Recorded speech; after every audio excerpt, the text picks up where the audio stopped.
إن الحمد لله نحمده ونستعينه ونستغفره ونعوذ بالله من شرور أنفسنا ومن سيئات أعمالنا من يهد الله فلا مضل له ومن يضلل فلا هادي له وأشهد أن لا إله إلا الله وحده لا شريك له وأشهد أن محمدًا عبده ورسوله أما بعد فإن خير الحديث كتاب الله وخير الهدي هدي محمد صلى الله عليه وسلم وشر الأمور محدثاتها وكل محدثة بدعة وكل بدعة ضلالة وكل ضلالة في النار فاعوذ بالله السميع العليم من الشيطان الرجيم بسم الله الرحمن الرحيم وإذا تتلى عليهم آيات الرحمن خروا سجدا وبكيا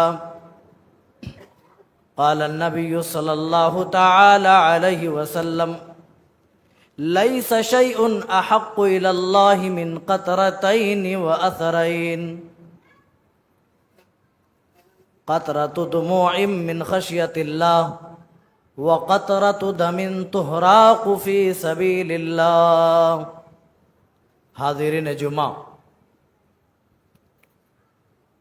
مدح و ثنا، کبریائی و برتری، بڑائی اور بزرگی اس اللہ وحدہ لا شریک کے لیے لائق و زیبا ہے جو ہم سب کا خالق و مالک، مربی، پالنہار، نگہبان و نگہدار ہے.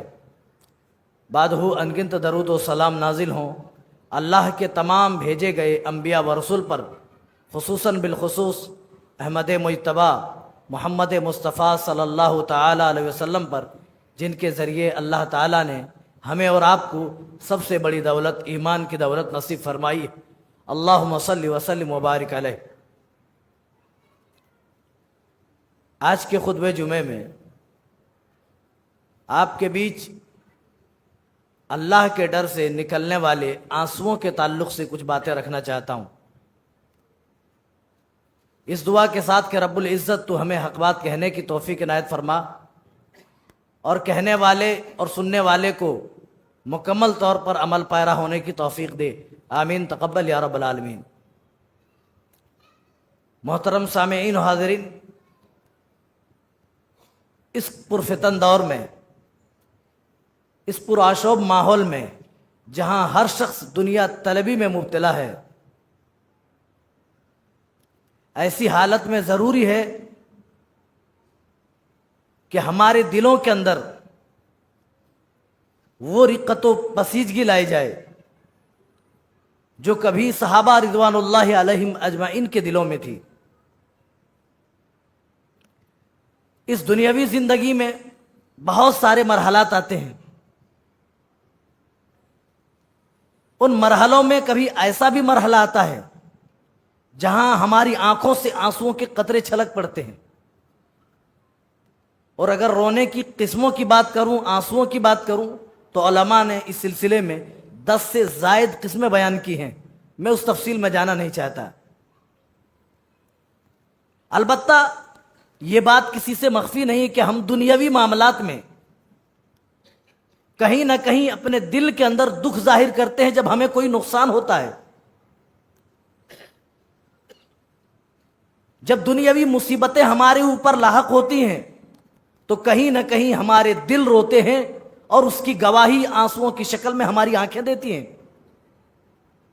لیکن آخرت کے تعلق سے، رب العالمین کے ڈر اور خوف کے تعلق سے ہم اتنے بے پرواہ اور اتنے غافل ہو گئے کہ پوری زندگی اگر ہم اپنی کھنگال کر کے دیکھیں تو کوئی ایسا لمحہ نہیں ملے گا الا من رحم اللہ، سوائے اکے دکے کے، کہ ان کی زندگی میں کبھی اللہ کے ڈر سے ایک آدھ قطرے نکل گئے ہوں. ہاں، دنیاوی معاملات میں خوب روتے ہیں. کاروبار میں گھاٹا ہو گیا، بندے کے آنکھوں سے آنسوؤں کے قطرے چھلک پڑے، اولادیں چھن گئی، مال ضائع ہو گئے، دنیاوی گھاٹا اور نقصان ہو گیا تو بندہ زارو قطار رونے لگا، لیکن کسی دینی نقصان پر ہماری آنکھوں سے آنسوؤں کے قطرے نہیں بہتے، ہمیں افسوس نہیں ہوتا، ہمیں اس پر ندامت نہیں ہوتی۔ لیکن صحابہ کو تھی، وہ جب کسی نیک کام کو چھوڑ دیتے تھے، جانے انجانے میں کسی نیکی کو وہ چھوڑ دیتے تھے یا ان سے چھوٹ جاتی تھی، تو وہ رو کر اس کو ظاہر کرتے تھے، اس دکھ کو، اس تکلیف کو رو کر، آنسو بہا کر کے وہ عیاں کرتے تھے۔ ایک مرتبہ غزوہ تبوک کے موقع پر رسول اکرم صلی اللہ علیہ وسلم سواریاں تقسیم کر رہے تھے۔ جو غریب و نادار صحابہ تھے، جو مفلس ٹائپ کے تھے، وہ آئے اللہ کے رسول صلی اللہ علیہ وسلم کی خدمت میں اور کہنے لگے، یا رسول اللہ، ہم غریب و نادار لوگ ہیں، ہمارے لیے بھی آپ سواری کا انتظام کر دیجئے۔ آپ سواری کا انتظام کر رہے ہیں، اللہ کے رسول، ہمارے پاس اپنی خود کی کوئی سواری نہیں ہے، ہم آپ سے سواری کا مطالبہ کرتے ہیں۔ پیارے نبی صلی اللہ علیہ وسلم نے فرمایا، اے میرے ساتھیوں، سواریاں تو ختم ہو گئی ہیں، اب میرے پاس مزید سواری نہیں بچی ہے۔ جب یہ اپنے گھروں کو واپس پلٹے، انہیں اتنا افسوس ہوا، انہیں اس بات پر اتنی ندامت ہوئی کہ پیارے نبی صلی اللہ علیہ وسلم کی معیت میں اس کار خیر کو ہم انجام نہیں دے پائیں گے، اس نیک کام کو ہم کر نہیں پائیں گے۔ اس بات کو لے کر دل میں انہیں اتنی تکلیف پہنچی۔ قرآن گواہی دے رہا ہے، یہ اپنے گھروں کو پہنچے تو روتے ہوئے، آنسو گراتے ہوئے پہنچے۔ ترى أعينهم تفيض من الدمع حزنا ألا يجدوا ما ينفقون۔ اے نبی، آپ ان کی آنکھوں کو دیکھو گے، ان کی آنکھوں سے تو آنسوؤں کے قطرے بہ رہے ہیں، ان کی آنکھیں تو آپ کو اشکبار نظر آئیں گی، ان کی آنکھیں تو بہتی ہوئی دکھائی دیں گی، اس لیے کہ وہ نیک کام اور خیر و بھلائی کے کام آپ کی معیت میں وہ نہ کر پائے۔ حزناً اللہ یجدوا ما ينفقون، اس غم میں کہ خرچ کرنے کے پاس اللہ کی راہ میں ان کے پاس آج کچھ بھی نہیں۔ میرے بھائیوں، کتاب اللہ کے اندر اللہ تعالیٰ نے ایسی تاثیر رکھی ہے، جو کوئی بھی بغور سنتا ہے ان کے دل کے اندر رقت آ جاتی ہے، پسیجگی آ جاتی ہے، نہ سمجھنے کے بعد بھی آدمی زار و قطار رونے لگ جاتا ہے۔ ہمارے دلوں کو کیا ہوا؟ ہم ایک سے زائد مرتبہ روزانہ قرآن سنتے ہیں، تب بھی ہمارے دلوں کے اندر کوئی حرکت نہیں ہوتی۔ تراویح میں بھی پورا قرآن سن رہے ہیں، ہم خود پڑھ رہے ہیں اور دوسروں سے بھی سن رہے ہیں، لیکن ہماری دل کی دنیا نہیں بدل رہی ہے۔ وجہ کیا ہے میرے بھائیوں؟ ہم نے گناہوں کی کثرت سے اپنے دلوں کو لاک کر لیا ہے۔ قرآن کے اندر تو وہ تاثیر ہے، قرآن کے اندر تو وہ حلاوت ہے، جو بھی قرآن کو پڑھتا ہے متاثر ہوئے بغیر وہ رہ ہی نہیں سکتا ہے۔ اللہ تعالیٰ ان عیسائیوں کے بارے میں بیان کر رہا ہے جو ابھی نئے ایمان لائے تھے۔ وَإِذَا سَمِعُوا مَا أُنزِلَ إِلَى الرَّسُولِ تَرَىٰ أَعْيُنَهُمْ تفیض من الدمع مما عرفوا من الحق۔ اے نبی، آپ ان کی آنکھوں کو دیکھو گے، ان کی آنکھیں تو آپ کو اشکبار نظر آئیں گی جب یہ رسول پر نازل کردہ آیتوں کو سنتے ہیں۔ اے نبی، ان کی آنکھیں آپ کو بہتی ہوئی دکھائی دیں گی، ان کی آنکھوں میں آنسوؤں کے قطرے چھلکتے آپ کو دکھیں گے، روتے ہوئے ان کو پائیں گے۔ کس لیے؟ مما عرفوا من الحق، کیونکہ یہ حق سے متعارف ہو گئے ہیں، انہوں نے حق کو پہچان لیا ہے۔ حق کو پہچان لینے کی وجہ سے اے نبی، آپ ان کو روتے ہوئے دیکھیں گے، آنسو بہاتے ہوئے دیکھیں گے، ان کی آنکھیں آپ کو ہر وقت اشکبار نظر آئیں گی۔ پیارے نبی صلی اللہ علیہ وسلم نے جب پہلے اپنے ماننے والوں کو حبشہ کی طرف ہجرت کرنے کا آپ نے حکم دیا تھا، کہا تھا کہ جاؤ، وہاں کا جو بادشاہ نجاشی ہے وہ رحم دل ہے، جاؤ، وہ تمہیں پناہ دے گا۔ پیارے نبی صلی اللہ علیہ وسلم کے حکم پر صحابہ ہے، نجاشی نے کہا، اے تم پیش کرتے ہو؟ اے مسلمانوں، تم اپنا دین پیش کرو، آخر تم اپنا دین کس طرح سے لوگوں میں پیش کرتے ہو؟ اپنا دین پیش کر کے بتاؤ، اپنا اصول اور اپنا ضابطہ پیش کر کے بتاؤ۔ حضرت جعفر بن ابی طالب رضی اللہ تعالیٰ عنہ نے سورہ مریم کی چند آیات تلاوت کی تھی، انہی آیات کو سن کر ان کے دلوں میں رقت و پسیجگی آ گئی، وہ زار و قطار رونے لگے۔ اللہ اسی کو بیان کر رہا ہے، اے میرے محبوب صلی اللہ علیہ وسلم، جب آپ کے اوپر نازل کردہ آیات کو یہ سنتے ہیں، ترا اعینہم، آپ ان کی آنکھوں کو دیکھیں گے، تفیض من الدمع مما عرفوا من الحق، حق کو پہچان لینے کی وجہ سے، حق کی انہوں نے جب بات مان لی، حق کی جب انہوں نے پہچان کر لی، تو حق کی وجہ سے ان کی آنکھیں آپ کو بہتی ہوئی دکھائی دیں گی۔ اور میرے بھائیوں ذرا غور کرو، ہم تو اتنے بے حس ہو گئے، ہم تو اتنے غافل ہو گئے کہ قبرستان جیسی جگہ پر جانے کے بعد بھی ہمارے دل کی دنیا نہیں بدلتی، ہمارے دل کے اندر ذرہ سی بھی حرکت نہیں ہوتی ہے۔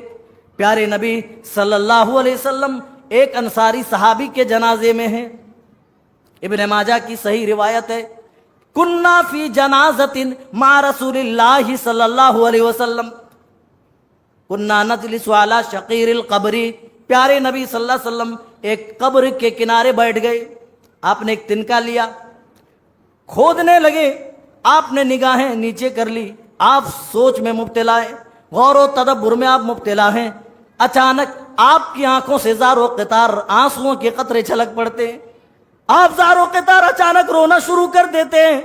آپ کو جب صحابہ روتے ہوئے دیکھتے ہیں، وہ پیارے نبی کے پیارے صحابہ تھے، آپ کو روتا دیکھ کر سارے صحابہ بھی زار و قطار رونے لگے، دھاڑے مار مار کر آنسو بہانے لگے۔ پھر وجہ پوچھی، یا رسول اللہ آپ کیوں روتے ہیں، آپ آنسو کیوں بہاتے ہیں؟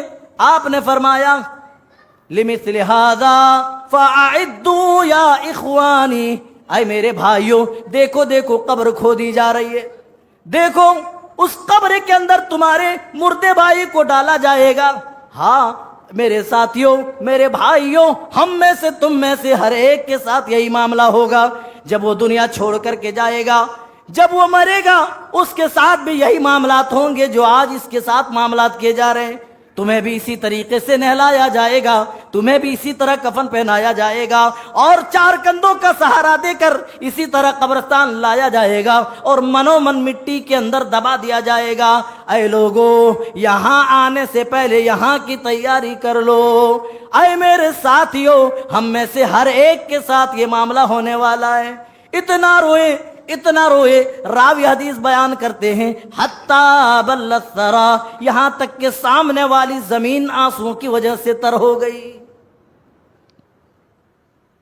بھیگ گئی۔ ہماری کیا حالت ہوتی ہے قبرستان جیسی جگہ میں جانے کے بعد؟ وہاں بھی کچھ لوگ انسٹاگرام اور فیس بک چلاتے نظر آتے ہیں، وہاں بھی کچھ لوگ ہنسی مذاق کا ماحول بناتے ہیں۔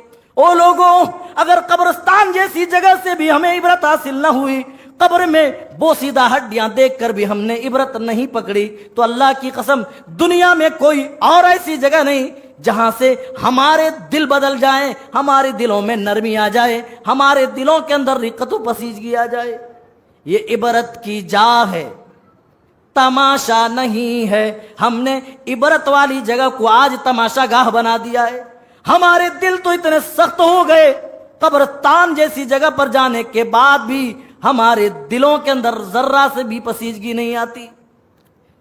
پیارے نبی صلی اللہ علیہ وسلم ان آنسوؤں کی قیمت بتا رہے ہیں اور کہہ رہے ہیں، لیس شیء احق الی اللہ من قطرتین واثرین،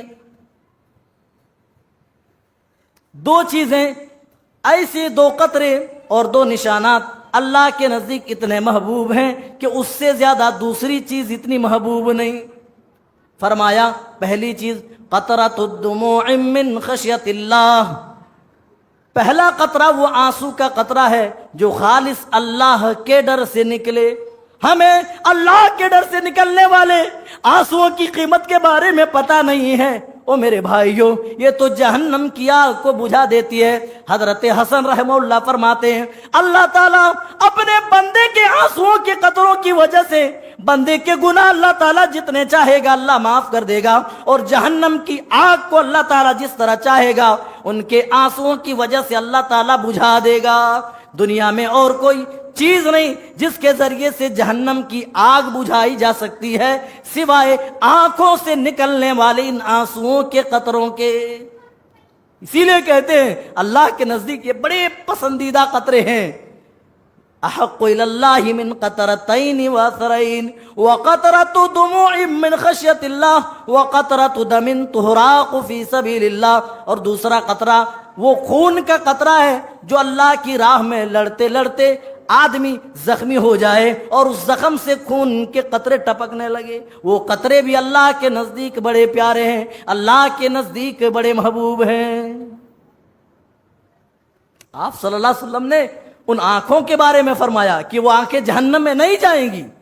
جنہوں نے ان دو راستوں میں اپنی آنکھوں کو لگا دیا وہ شخص جہنم کے اندر نہیں جائے گا. عینانی لا تمسہما النار, وہ آنکھیں جہنم میں نہیں جائیں گی, ان آنکھوں کو جہنم کی آگ ٹچ نہیں کرے گی, نہیں چھوئے گی. عین بکت من خشیت اللہ, پہلی وہ آنکھ جو اللہ کے ڈر سے رو جائے. او لوگوں, مسجد میں آنے کے بعد بھی ہم شرارتیں کرتے ہیں, یہاں بھی ہم ذکر الہی سے اپنے قلوب و اذہان کو منور و مجلہ کرنے کو تیار نہیں. اس ماہ مبارک میں بھی اگر ہم نے اپنے دلوں کو نہیں بدلا, ہماری دل کی دنیا اگر نہیں بدلی, اگر ہماری آنکھوں سے اپنے گناہوں کو سامنے رکھتے ہوئے آنسوں کے قطرے نہیں نکلے, تو اللہ کی قسم مجھے نہیں لگتا کہ پھر کبھی ایسا موقع ہمیں فراہم ہو سکتا ہے. پیارے نبی ان آنسوؤں کی قیمت بتا رہے ہیں. لیس عینان لا تمسہما النار, دو قسم کی آنکھیں کبھی بھی جہنم میں نہیں جائیں گی. عین بکت من خشیت اللہ, پہلی وہ آنکھ جو اللہ کے ڈر سے روئے. انصاف سے سوچو میرے بھائیو, آپ نے اپنی زندگی میں اللہ کے ڈر سے آپ کب روئے ہیں, آپ نے کب آنسو بہایا ہے؟ خدا آپ اپنا محاسبہ کریں, اپنا اعمال چیک کریں, آپ کو معلوم ہو جائے گا آپ کے دل کے اندر اللہ کا خوف, اس کا ڈر کس قدر موجود ہے. عین بکت من خشیت اللہ وعین باتت تحرس فی سبیل اللہ, اور دوسری وہ آنکھ جو اللہ کی راہ میں چوکیداری کرتی ہو, جو اللہ کی راہ میں دیکھ ریکھ کرتی ہو. جو بھی شخص ان دو راستوں میں اپنی آنکھوں کو لگا دے وہ شخص جہنم کے اندر نہیں جائے گا. اور ترمذی کی ایک صحیح روایت ہے, امام ترمذی اس حدیث کو نقل کرنے کے بعد اس حدیث پر حسن صحیح کا حکم لگاتے ہیں. حضرت ابو ہریرہ حدیث کو روایت کرتے ہیں اور کہتے ہیں لا یلج النار رجل بکا من خشیت اللہ, اللہ کے ڈر سے رونے والا آدمی جہنم کے اندر نہیں جائے گا. اور مثال دے رہے ہیں پیارے نبی صلی اللہ علیہ وسلم, حتی یعود اللبن فی الزرع, یہاں تک کہ تھنوں سے نکالا ہوا دودھ واپس تھن کے اندر ڈال دیا جائے, جو کہ امپاسبل ہے. جو دودھ تھن سے نکال لیا گیا ہو, کیا واپس تھن میں ڈالنا ممکن ہے؟ نہیں. تو کہا جس طرح تھنوں سے دودھ نکال لینے کے بعد واپس تھن کے اندر ڈالا نہیں جا سکتا ہے, اسی طرح اللہ کے ڈر سے رونے والا آدمی جہنم کے اندر نہیں جائے گا. لا یلج النار رجل بکا من خشیت اللہ, جو اللہ کے ڈر سے روئے, جو اللہ کے ڈر سے آنسو بہائے. اللہ کے رسول فرما رہے ہیں لا یلج النار, وہ جہنم کے اندر نہیں جائے گا, وہ جہنم کے اندر داخل نہیں ہوگا. حتی یعود اللبن فی الزرع, یہاں تک کہ تھنوں سے نکالا ہوا دودھ واپس تھن کے اندر ڈال دیا جائے. اور آگے فرما رہے ہیں وَلَا يَجْتَمِعُ غُبَارُ فِي سَبِيلِ اللَّهِ وَدُخَانُ جَهَنَّمْ, اور میدان جہاد میں اڑنے والے گرد و غبار اور جہنم کا دھواں, یہ دونوں چیزیں بھی آپس میں یکجا نہیں ہو سکتی ہیں, آپس میں جمع نہیں ہو سکتی ہیں. گویا کہ پیارے نبی صلی اللہ علیہ وسلم نے جو مقام اللہ کی راہ میں لڑنے والوں کے لیے بتایا, وہی مقام اللہ کے ڈر سے رونے والوں کا بتایا. فرمایا ایک طرف کہ جہنم کا دھواں اور میدان جہاد میں اڑنے والے گرد و غبار, یہ دونوں چیزیں بھی آپس میں یکجا نہیں ہو سکتی, اکٹھی نہیں ہو سکتی. وہیں پر اللہ کے رسول صلی اللہ علیہ وسلم اللہ کے ڈر سے رونے والوں کا بھی ذکر کرتے ہیں. معلوم یہ ہوا جو اللہ کی راہ میں لڑنے والوں کا مقام ہے, وہی مقام اللہ کی بارگاہ میں نادم ہو کر رونے والوں کا مقام ہے، آنسو بہانے والوں کا مقام ہے، لیکن میرے بھائیوں افسوس کے ساتھ کہنا پڑتا ہے ہمارے دل اتنے سخت ہو گئے، رب کے ڈر سے کبھی ہماری آنکھیں تر نہ ہوئی، کبھی ہماری آنکھوں سے آنسوؤں کے قطرے نہ نکلے، جبکہ یہ آنسوؤں کے قطرے اتنے پاورفل ہیں۔ پیارے نبی فرماتے ہیں قیامت کے دن 7 قسم کے لوگوں کو اللہ تعالیٰ گرمی سے بچائے گا، دھوپ کی شدت سے بچائے گا، اس دن کی ہولناکیوں سے محفوظ کرے گا، اور بچا کر اپنے عرش کے سائے تلے 7 قسم کے ایسے بندوں کو اللہ تعالیٰ جمع کرے گا۔ ان میں 7ویں قسم کے وہ لوگ ہوں گے وَرَجُلٌ ذَكَرَ اللَّهَ خَالِيًا فَفَاضَتْ عَيْنَاهُ، 7ویں قسم کے وہ لوگ ہوں گے جنہوں نے اپنی تنہائی میں اپنے پروردگار کو یاد کیا ہوگا اور خالص اس کے ڈر سے ان کی آنکھیں تر ہو گئی ہوں گی، آنسوؤں سے بھیگ گئی ہوں گی۔ فرما رہے ہیں جس دن کوئی سایہ نہیں ہوگا، چلچلاتی دھوپ ہوگی، سورج بہت زیادہ قریب ہوگا، آدمی اپنے اعمال کے بقدر پسینے میں ڈوبا ہوا ہوگا، لوگ پرسان حال ہوں گے، لوگ پریشانی کے عالم میں ہوں گے، کوئی کسی کا اس دن کام نہیں آئیں گے۔ اللہ تعالیٰ ایسی حالت میں، ایسے عالم میں، ایسے آدمی کو بھی اپنے عرش کے سائے تلے جگہ دے گا۔ وَذَكَرَ اللَّهَ خَالِيًا فَفَاضَتْ عَيْنَاهُ، لوگوں کے سامنے رونا تو بڑا آسان ہے، لوگوں کے سامنے دکھاوا کرنا تو بڑا آسان ہے۔ پیارے نبی کہہ رہے ہیں جنہوں نے تنہائی میں اپنے پروردگار کو یاد کیا، او لوگوں یہ ماہ مقدس اچھا موقع ہے، تنہائی اختیار کرو اور اپنے گناہوں کی پوٹلی اپنے رب کے سامنے رکھو اور رب سے رو رو کر گڑ گڑا کر اپنے گناہوں پر، اپنی خطاؤں پر نادم ہو جاؤ۔ اللہ کی قسم تمہارے گناہ کتنے بھی زیادہ ہوں اللہ تعالیٰ درگزر کرنے کو تیار ہے۔ پیارے نبی فرما رہے ہیں جنہوں نے تنہائی میں اللہ کو یاد کیا ہوگا، اللہ کا عذاب یاد آ گیا، حشر و نشر یاد آ گیا، اور آنسوؤں کے قطرے نکل گئے، ایسے آدمی کل قیامت کے دن عرش الہی کے سائے کے حقدار ہوں گے۔ آخری روایت پیش کر کے میں بات ختم کر رہا ہوں۔ حضرت انس بن مالک ہیں، بخاری کی روایت ہے، کہتے ہیں خطبہ رسول اللہ صلی اللہ علیہ وسلم خطبتاً، رسول اللہ صلی اللہ علیہ وسلم نے ہمارے درمیان خطبہ دیا۔ خطبے تو ہم ہر جمعہ سنتے ہیں، لیکن اس خطبے کی بات ہی الگ تھی۔ کہتے ما سمعت مثلہا قط، آپ نے ایسا خطبہ دیا، آپ نے اس طرح واضح و نصیحت فرمائی، ما سمعت مثلہا، اس سے پہلے کبھی آپ سے ایسا خطبہ ہم نے نہیں سنا تھا۔ آپ خطبے میں کیا کہہ رہے تھے؟ آپ خطبے میں کون سی نصیحت کر رہے تھے؟ آپ خطبے میں یہی کہہ رہے تھے لو تعلمون ما اعلم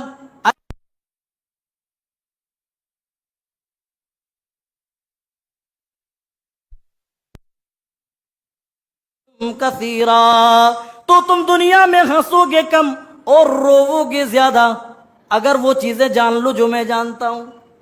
آگے بیان کرتے ہیں راوی حدیث، فغطا اصحاب رسول اللہ صلی اللہ علیہ وسلم وہم خنین، اتنا سننا تھا صحابہ کرام نے اپنے سروں کے اوپر چادریں ڈال لی۔ اور میرے بھائیوں ہم جہنم کے بارے میں سنتے ہیں، قیامت کے ہولناک مناظر ہم سنتے ہیں، جنت و جہنم کا ذکر ہوتا ہے، حشر و نشر کا ذکر ہوتا ہے، قبر کا ذکر ہوتا ہے، عذاب قبر کا ذکر ہوتا ہے، تب بھی ہماری آنکھوں سے آنسوؤں کے قطرے نہیں نکلتے۔ لیکن نبی نے صرف اتنا فرمایا لو تعلمون ما اعلم، اے میرے ساتھیو اگر وہ چیزیں تم جان لو جو میں جانتا ہوں، لضحکتم قلیلا ولبکیتم کثیرا، تو تم دنیا میں ہنسو گے کم روو گے زیادہ۔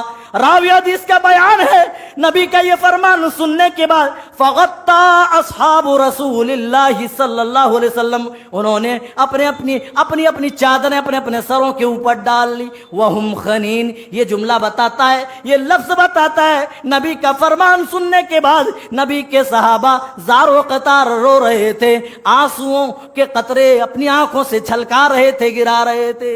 خنین کہتے ہیں، خنین کا جملہ تب بولا جاتا ہے جب اس پر بولا جاتا ہے رونے کی وجہ سے ناک سے جو آوازیں سی سی کی آتی ہیں اس پر بولا جاتا ہے۔ جب صحابہ نے اپنے